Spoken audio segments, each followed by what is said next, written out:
இப்போ துலா லக்னத்தை பற்றி பார்க்க போகிறோம் நம்ம. துலா லக்னம் சார், 7ஆம் இடத்துல சூரிய பகவான் இருந்தார் சார். சூரியன் அங்கே உச்சம் சார்.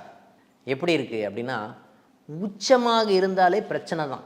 ஏன்னா இப்போ கணவன் மனைவி 7ஆம் இடத்துல உச்சமாக இருக்கும் பொழுது பார்த்திங்கன்னா அவங்களுடைய பவர் டாமினேஷன் ஜாஸ்தியாக இருப்பதற்குண்டான தன்மை இருக்குமா, அந்த டாமினேஷனாலேயே சண்டை வரும்.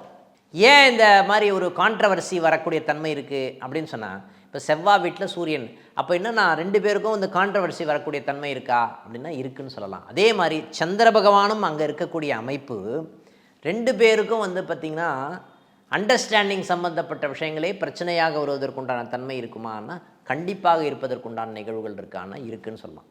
2 பேருக்கே வருமானம் சம்மந்தப்பட்ட விஷயமாக இருந்தாலும் சரி, கடன் சம்மந்தப்பட்ட விஷயமாக இருந்தாலும் சரி, ஓகேங்களா, 2 பேருக்கும் ஒத்தே வராது. அந்த மாதிரி ஒரு நிகழ்வு தான் பார்த்திங்கன்னா 7ஆம் இடத்துல சந்திர பகவான் இருக்கக்கூடிய அமைப்பு அப்படின்ற ஒரு நிகழ்வு இருக்கிறதுன்னு சொல்லலாம்.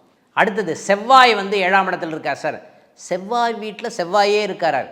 இப்போ இந்த மாதிரி நிகழ்வுகள் பிரச்சனையை கொடுக்கக்கூடிய நிகழ்வாக இருக்குமா அப்படின்னா, உஷ்ணம் ஜாஸ்தியாகிடும்.